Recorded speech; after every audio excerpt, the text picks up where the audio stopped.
Sri Prahlad Maharaj has said, if you want to be happy in this material existence, there's an easy process. Simply stop trying to be happy in this material existence. Because the pursuit of happiness through material enjoyment is the source of all suffering. Maya literally means, as Srila Prabhupada has translated, that which is not. In other words, the material energy is constantly presenting illusory offers to us, advertising that you will find pleasure if you just engage your mind and senses in this type of enjoyment. But it is not what it appears to be. It appears to be the object which will give me great satisfaction, but that same object will be the source of our suffering and bondage. Why is this? Bhagavad Gita explains that the soul is eternal. The soul is looking for eternal enjoyment. And that enjoyment can only be experienced when the soul offers itself in devotion to Krishna, to God. But Maya is trying to always, at every moment, in all places, propose various substitutes or alternatives for the pleasure that we are seeking in devotion to Krishna. Subtle and gross. In fact, every atom, every particle of material existence is surcharged with this energy trying to infatuate the conditioned soul's mind to enjoy apart from Krishna.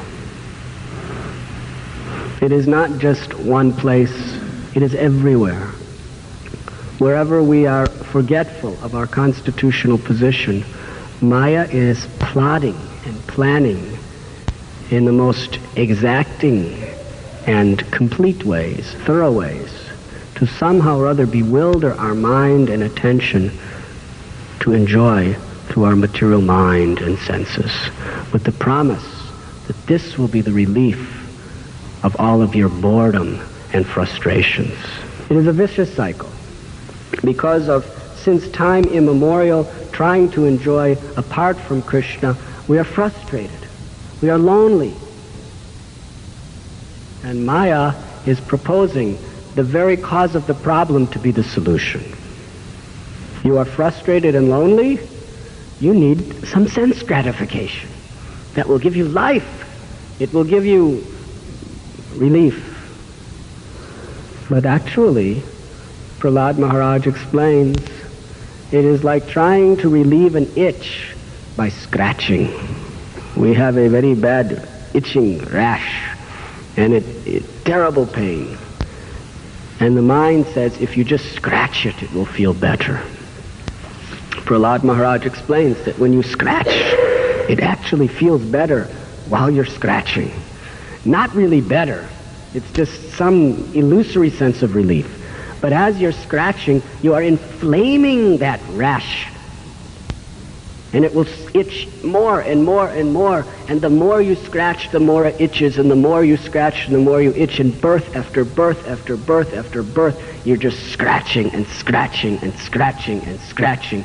And it's not getting better, it's getting worse. But see the illusion. The immediate sensation is it appears that it's relieving the itch. But with a little intelligence, you look ahead. Yes, right now it feels nice, but what will the next moment bring? It is aggravating and intensifying the problem. And therefore, children, when they get these rashes, they like to itch, and the parents, they understand what is Shreyas and Prayas. Shreyas and Prayas, one is the nature of the animal consciousness. Whatever feels good, do it. For tomorrow will never come. And human existence is not to consider what feels good now, but to calculate with our God-given intelligence what will be the best for my future in this life and beyond death. So, the itching sensation, Prahlad Maharaj uses it because actually it illustrates the entire material existence. If you understand that scratching itch on your body, you understand the whole secret that Maya uses to keep everyone entrapped in the bondage of suffering birth after birth after birth. A parent sees the child, wants to scratch, but the parent knows it will get worse, infected, terrible.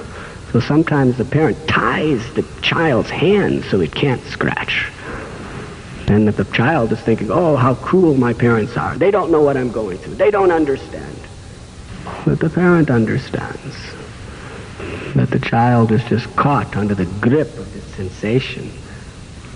So therefore, Krishna explains in Gita, Matra sparashastu konteya sitoshna shukadukata agamapayano nityastham statikshasu bharata.